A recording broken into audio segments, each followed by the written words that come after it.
So Fairy Tail 305 starts off with Mavis the Tactician.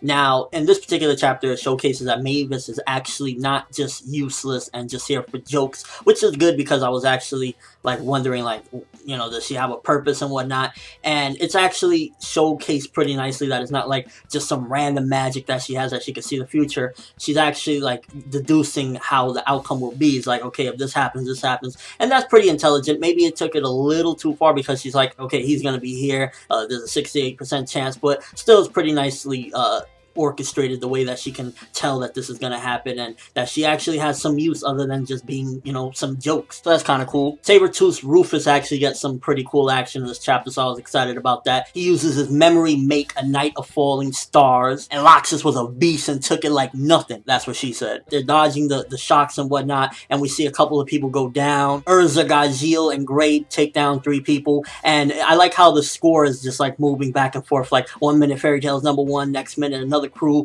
so it's not just a complete slaughterhouse. And I also like that Jura is getting some respect in this particular chapter. He takes out Ichiya, and even Mavis is like, damn, I don't really know how to handle him. He's pretty freaking strong. So that's pretty interesting to see that he's actually getting some respect, because I remember when he did the power test, and it was a couple people that did it, and I believe it was Kana that got like over 9,000. Everybody like kind of lacked a little bit of respect for Jura's score, but after this chapter, Mavis shows that, like, you know, he's a force to be reckoned with. So hopefully he has a decent fight and, you know, he proves that he is a beast. Because the way it sounds like he's pretty freaking awesome. Other side of the chapter, we got Natsu and the crew attempting to break Lucy and Yukino out of Impel down. I wonder if the inmates gave them a tough time. And it's kind of interesting because Yukino seemingly has the same clothes on, but Lucy had to change. I wonder if the guards had anything to do with that. Maybe they had their way with her. And then the chapter ends off with Gray approaching Rufus for a battle, which next chapter will be entitled Gray versus Rufus. I'm actually looking forward to seeing that. To be honest with this particular chapter, I more so cared about the breaking out of Lucy and Yukino, because basically when they go to break her out, there's a trap the princess set up for them, and basically now they're stuck down there in this pit and whatnot. And based off seeing the way the princess reacted to after she told them, oh, I got you in my trap and whatnot, I'm guessing that it's possible that, because she had like a sad face after she said all that, and you know, she was just a little bit down about it. Maybe she's feeling like she's forced to do this because it's possible that her father was killed or something, and she's trying to use the time machine, I guess, so that she could revert time before his death or something like that. Because it looks like she's not all that bad, and that's probably what her role is going to be, that she's just really like desperate to get her father back maybe, and she's like going to do this at all costs, make sure that she does the Eclipse Part 2 again. And that was definitely my favorite part of the chapter, because to be honest with you, I wasn't too fond of what happened in the Grand Magic Games. It was cool and all, but for the most part, a lot of the side characters, aside from like Jura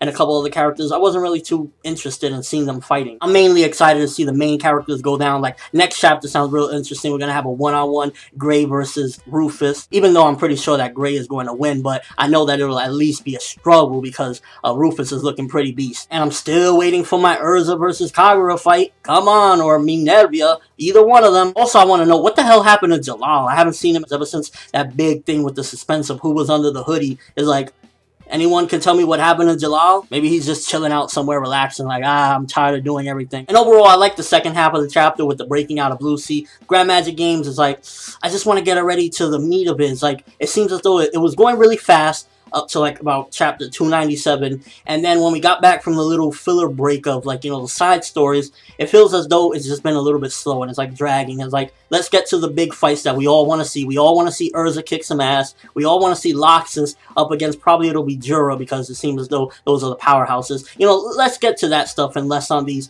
Ichiya getting his ass whooped chapters. But let me know what you think. Did you like more the Grand Magic Games part of this, or the Natsu breaking out Lucy and Yukino from Impel down? It would have been kind of cool to see Buggy, just saying. I know that has nothing to do with Fairy Tail, but what the heck. And that's all I have for this review. Thanks for watching. Hope you enjoy. Thumbs up if you can't wait to see some big and awesome battles, because next week is seemingly going to be some cool stuff with Gray going up against Rufus, and I can't wait to see that, and so many more battles to come. Let's finish off this Grand Magic Games with style. I'm ForneverWorld, and as always, people, have an awesome day.